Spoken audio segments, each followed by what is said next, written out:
अलक्ष लक्ष लक्ष पाप लक्ष सार सायुधम ततस्तु जीव जंतु तंतु भुक्ति मुक्तिदायकम्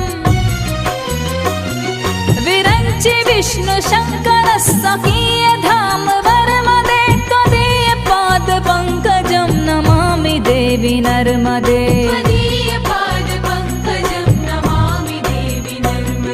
नमामि देवी